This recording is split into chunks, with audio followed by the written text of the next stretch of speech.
Marcus Aurelius said, "The best revenge is not to be like your enemy." This saying has lasted through the years. There is a calm power in those words, a reminder that you don't have to respond to every insult, confront every betrayal, or tell the truth to every liar.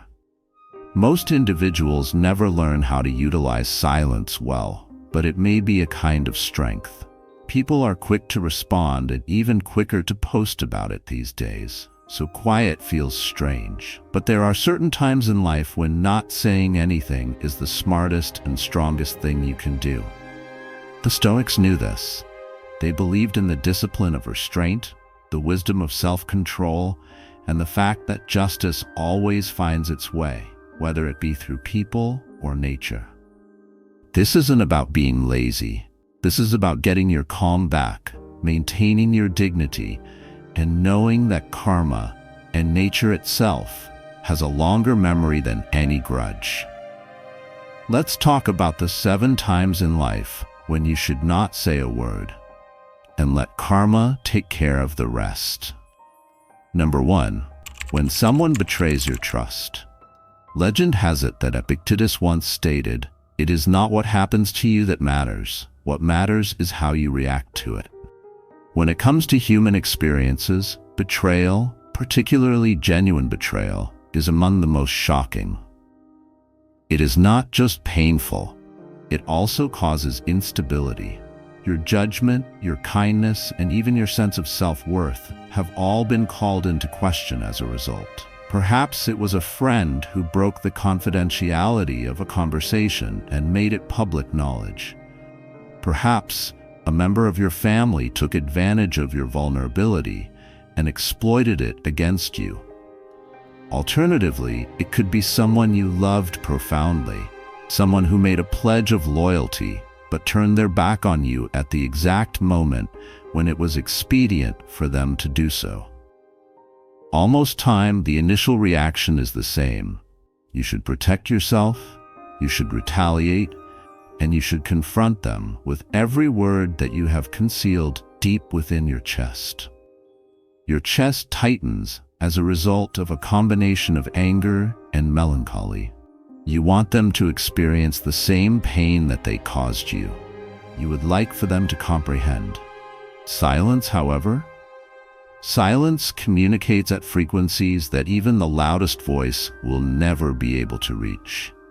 It is not a sign of weakness to escape without a fight. Indeed, it is a proclamation.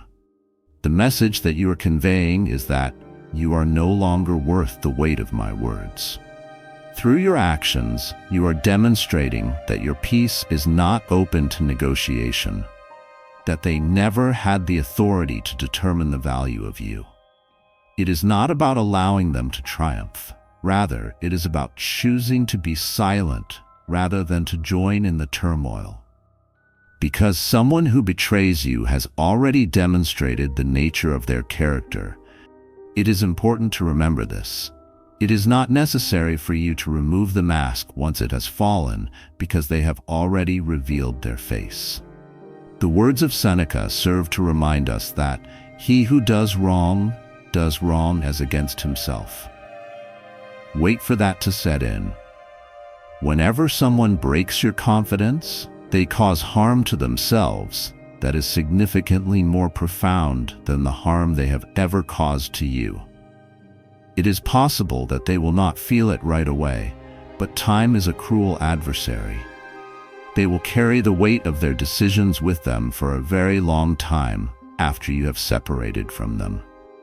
You have to understand that karma does not arrive with a big bang and a lot of thunder and lightning. Unobtrusively, she operates, much like erosion. Methodically, without fail, and with unwavering precision at all times. This is the moment that she waits for, when the person who betrayed her believes that they have gotten away with it. She then tells them in a gentle manner that every action plants a seed, and that treachery always results in bitter fruit. It is not necessary for you to argue. You are not required to provide evidence of your pain. In order to get others to support you, you do not need to organize a group. The revolution must begin with your silence. At this point, you begin to rewrite your own story and remove yourself from the narrative of the author.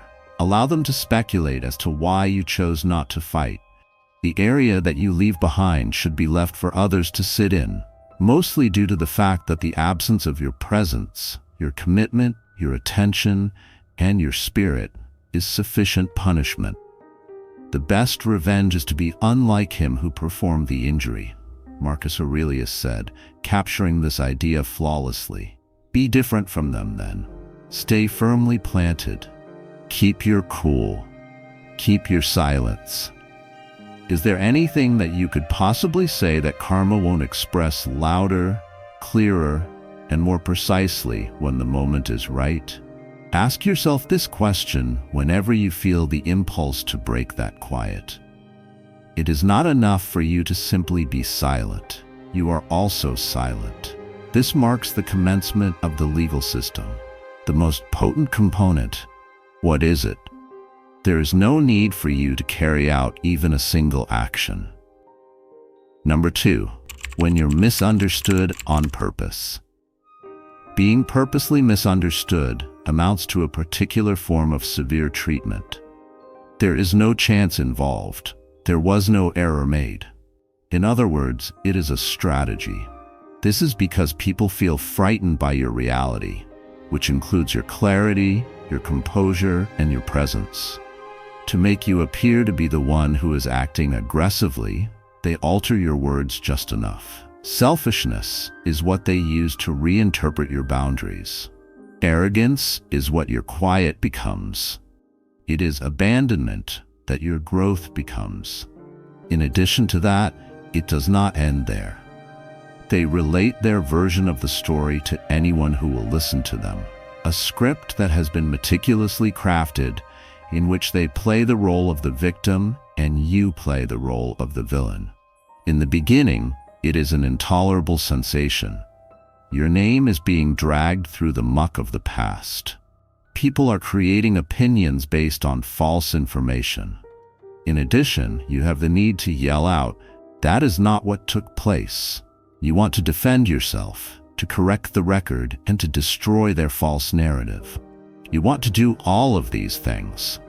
The Stoics, on the other hand, bring to our attention an essential point. Seneca once stated, "We suffer more in imagination than in reality." Because the thing that you are most concerned about at this very moment is not the lie itself, but rather the possibility that other people would believe it. But you should question yourself, if those people were so willing to embrace a falsehood, do you think they are worth your truth? The act of refusing to take part in the illusion that another person is creating has a great deal of power.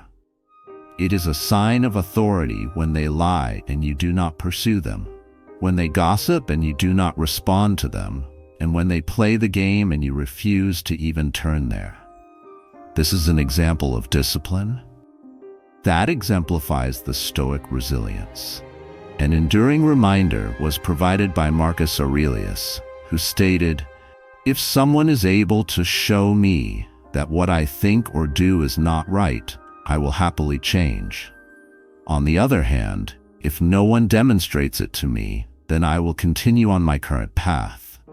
That is the very definition of self-assurance. There is no need for you to waste your breath attempting to persuade the entire world that you are innocent. It is true that you are aware of it. You are firmly rooted in it. You are firmly rooted to it. Allow them to tell their story, but make sure you don't let it drag you into the maelstrom. And here's the catch. People who lie eventually forget the lies they've told themselves. Nevertheless, what is the reality? When it comes to truth, it never forgets. It is not affected by aging. It is not prone to erosion. The only thing it does is wait, without a sound, to be patient, up until the point where it is no longer a question. The concept of karma is quite amusing. When you want her to show up, she does not show up. She shows up when they are least expecting her to do so. As a result of the repercussions, I have lost respect for you. In the process of relationships that were built on dishonesty falling apart. In addition, when everything begins to fall apart, they will remember the one individual who did not speak up. The person who was never required to yell, accuse, or prove anything. That was you all along. Allow them to express themselves when you are intentionally being misunderstood. Permit them to wonder. Permit them to attempt to rewrite your novel. Don't hand over the pen to them anyhow. Do not move at all. Do not speak up. Since, in the end, falsehoods are only noise. But what about the truth? There is no need for the truth to explain itself because it arrives in quiet. Number 3. When you're being provoked publicly. Public provocations have a history that is both reprehensible and reprehensible. Those that lack depth may employ this tactic in order to generate noise, as it is a weapon for the weak. An attempt is made to ignite you in front of an audience by baiting you, cornering you with barbs disguised as jokes, and trying to ignite you. How come? They are able to gain control if they are able to provoke you. Take command of the situation. Authority over the narrative. You are in control. However, they are not using you as a puppet.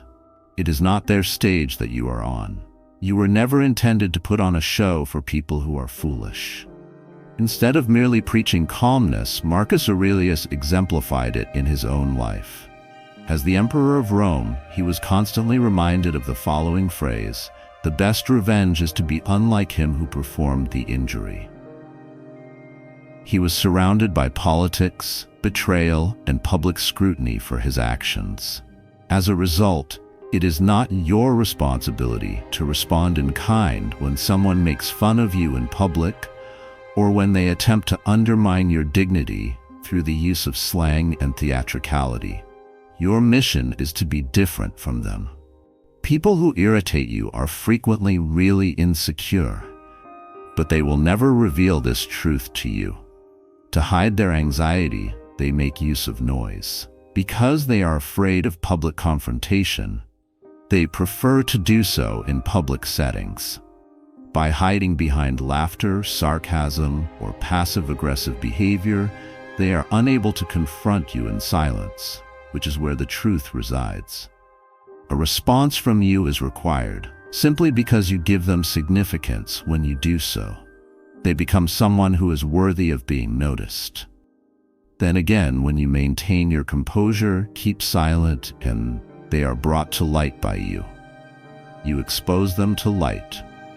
There is a sudden shift in the focus away from you and toward their need.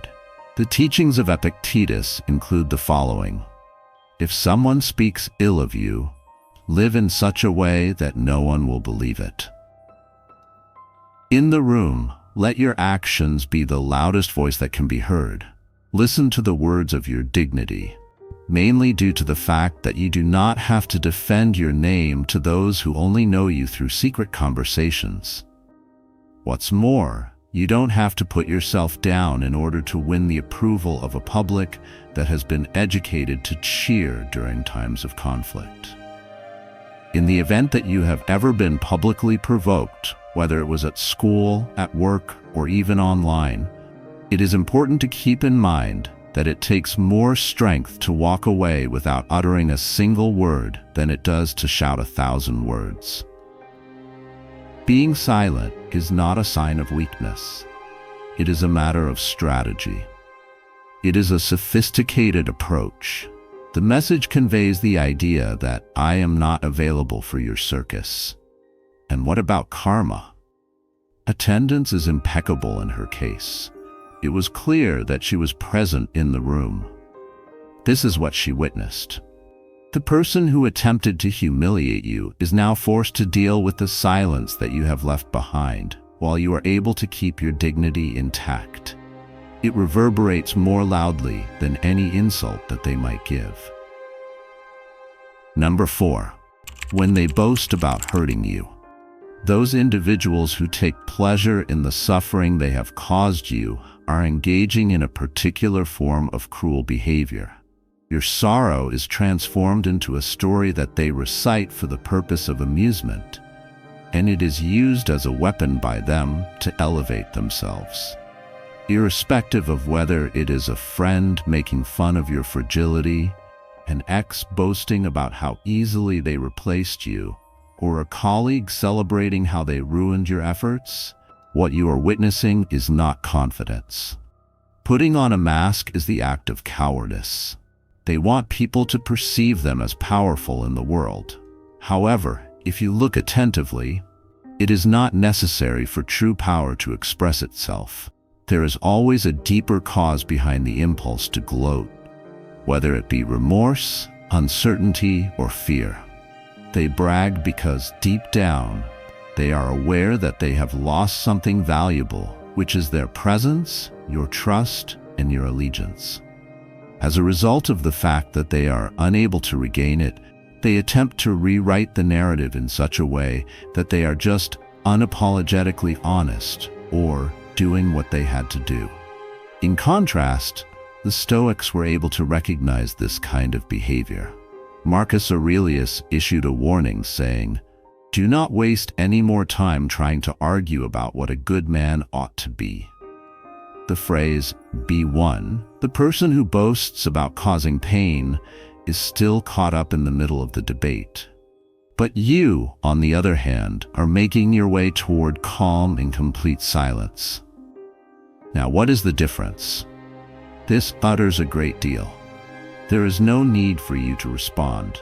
You are not required to elaborate on the extent of the pain. Providing evidence showing their account of events is false is not required of you. That is because when someone laughs at your sorrow, their own soul is already hurting, even if they have not yet experienced the effects of their actions. They are going to do it. The grins that people are wearing while someone else is breaking are not forgotten by karma. Every second is meticulously recorded by her. The words of Epictetus serve as a reminder to us. Keep your attention focused entirely on what is truly your own concern, and be clear that what belongs to others is their business and none of yours. Why do they feel the need to boast? They are responsible for that. They have lied. It is their toil. Are you getting better? That belongs to you. The moment you stop giving them your energy is the moment that it starts with you. It is not a retreat to use silence. This constitutes a refuse, an unwillingness to applaud cruel behavior. In other words, a reluctance to accept deception, an unwillingness to allow them to write the last chapter of the tale you have written. Just let them chat. Let them put up a show. Let them bask in the glory of their petty win. It is important to note, however, that this victory is only temporary, and the reverberation of their own words will be deafening when karma arrives to bring the scales back into balance. When someone brags about harming you, the most powerful thing you can do is to not give them a sequel. This is because they are trying to hurt you repeatedly. It is time for their story to come to an end where it started, with tiny brains trying to silence their own guilt by speaking loudly.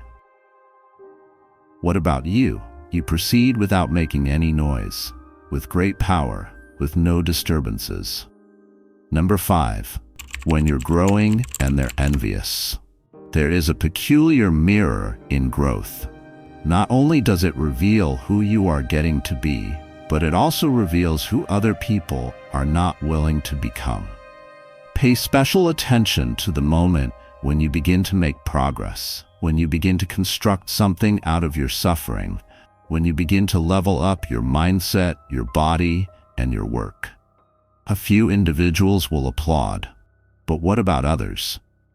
They are going to flinch. It's not because you've injured them. Rather, it's because your progress highlights the fact that they don't have. You will be able to hear it in the remarks that are passive-aggressive. "Oh, you're too strong for us at this point. There has been a change in you." You are very fortunate. No, the luck was not on your side. You did effort. Your battles with your demons took place while no one was looking. You deviated from the norm. You refused to give up comfort. In the face of distraction, you opted for discipline. But those who are jealous do not like to witness that, because they would be forced to confront their own inaction if they acknowledge the effort that you have put out. There was a saying attributed to Seneca that states, "No man is crushed by misfortune unless he has first been deceived by prosperity." That falsehood is home to those who are envious. They were of the opinion that success should come without any effort being required. They believed that this would be the safest course of action. But what about your development? Such an illusion was destroyed by it.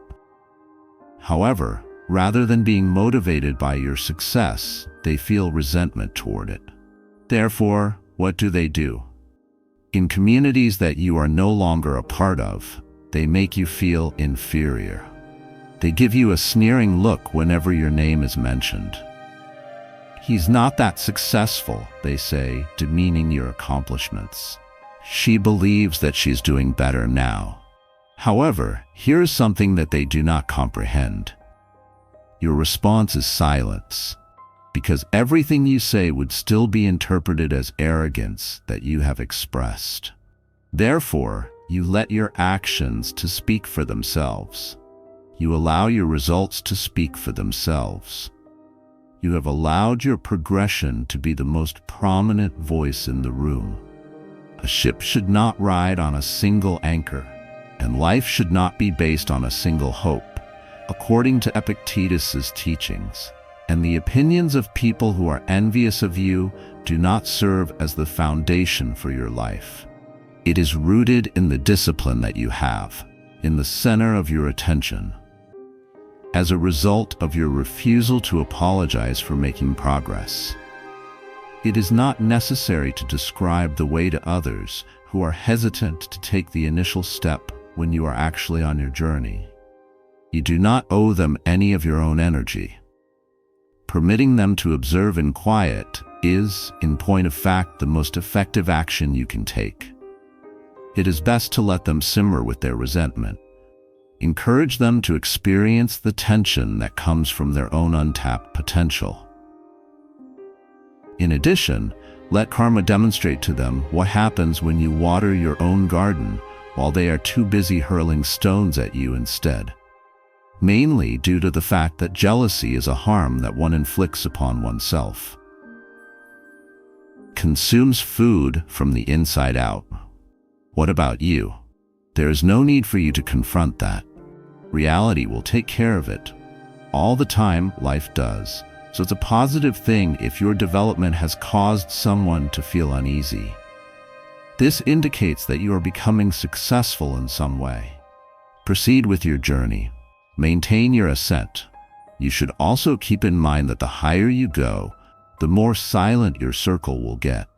But the louder your silence will reverberate in different rooms where your name is still being mentioned. Number 6. When you know the truth, but they're lying. There are few things that put your patience to the test quite like witnessing someone lie about you or about something you have experienced with bravado, flair, and a straight face. In order to maintain the spotlight on themselves and the blame on you, they rewrite reality, portray themselves as the victim, and twist events just enough to continue doing so. The worst aspect about it all? Occasionally, other people believe them.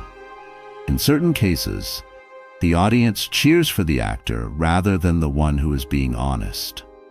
Your natural inclination may be screaming, "Speak up, the record should be set straight." On the other hand, you are aware of the reality, and you are aware of the fact that liars do not care about clarity. They are concerned with dominance. The most powerful empire on earth, which was headed by Marcus Aurelius, was frequently subjected to betrayal, slander, and false allegations. If anyone can refute me, show me I'm making a mistake or looking at things from the wrong perspective, I'll gladly change, he wrote. I'll gladly change for you. It's the truth that I'm looking for, and the truth has never caused anyone negative consequences. Something very fundamental is shown to us by this. The truth does not require volume. This does not require the use of a spotlight. It is not something that begs to be believed. Quite simply, it is. When you are dealing with someone who is dishonest, exposing them to the truth does not always result in a resolution. It triggers a further escalation. The lie, the twist, and the performance are repeated once more. You run the risk of being drawn into a never-ending game of defense when you pursue the truth in public, where your integrity is gradually eroded by the aggravation and cacophony that you experience.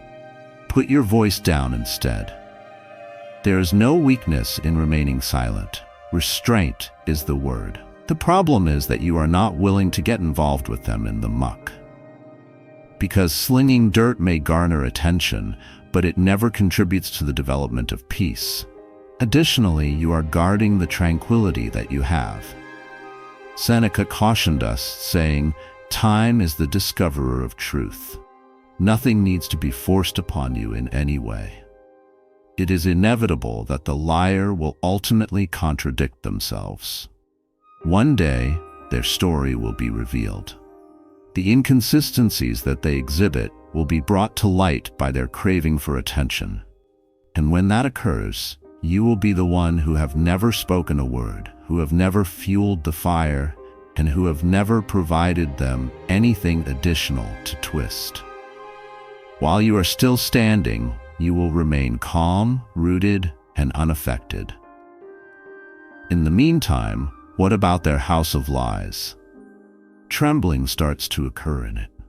If someone speaks ill of you, rather than defending yourself, respond with your life.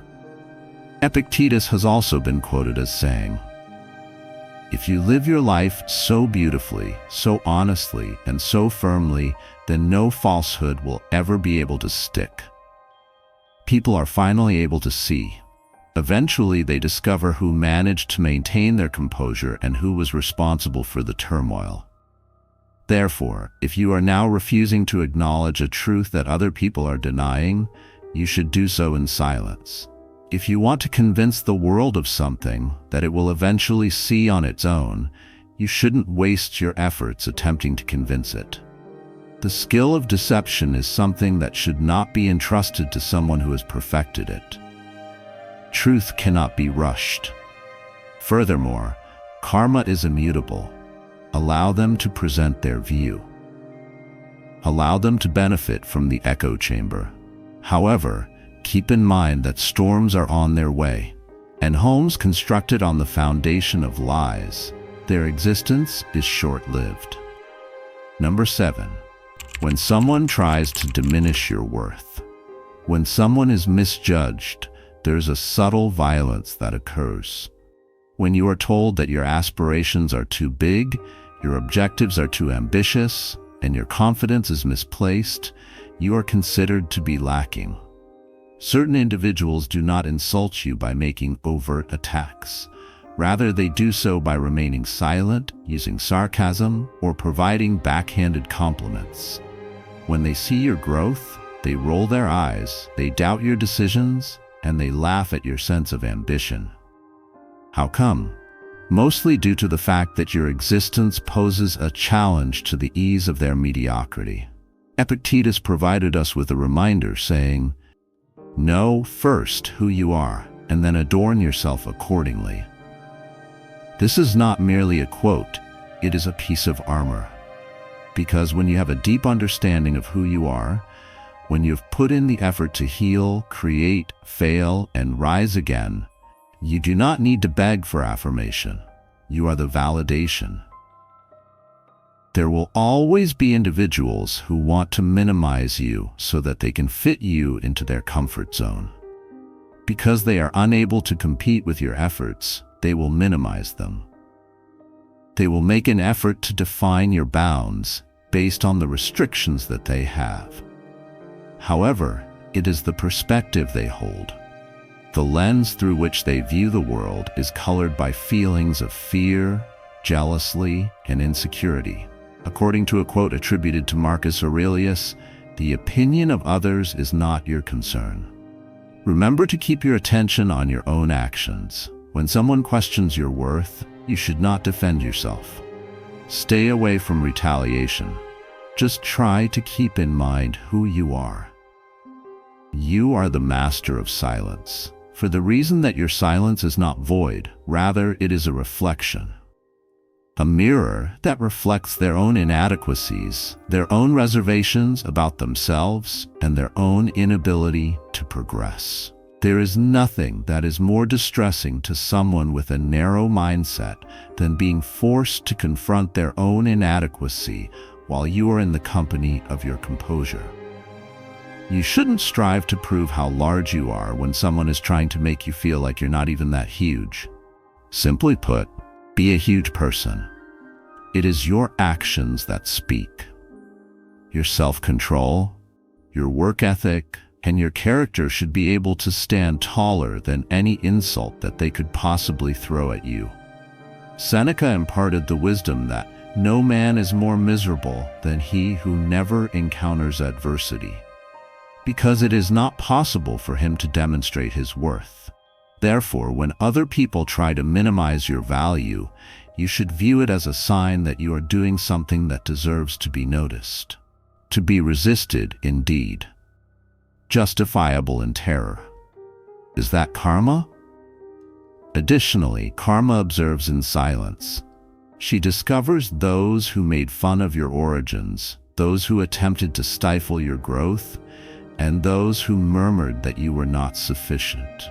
She will, at some point in the future, provide them with front-row tickets to your breakthrough. Allow them to remain silent for a while. Allow them to recall how loudly they questioned your abilities before the entire world applauded. If you want to be heard, you don't have to yell. It is not necessary to engage in conflict in order to be noticed. All that is required of you is to continue walking. Be at ease. The focus is on, completely unmoved. Because when someone makes an effort to demean your value, that is a manifestation of their own lack of strength. The lack of sound? That demonstrates your ability to respond. According to Stoic philosophy, we are only able to regulate our own answers. We cannot control the acts of other people. To add insult to injury, there are occasions when the most effective response is none at all. Surrendering is not synonymous with silence. Not only does it need strength and discipline, but it also involves having an unwavering faith that justice, the real kind, is already in action.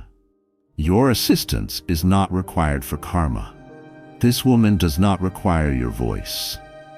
That is all she requires is your patience. And after you have mastered the art of stillness, you will be able to help her work without interruption. Keep your mouth shut. Keep your feet on the ground. And when the time is right, you should observe how everything plays out precisely as it is designed to.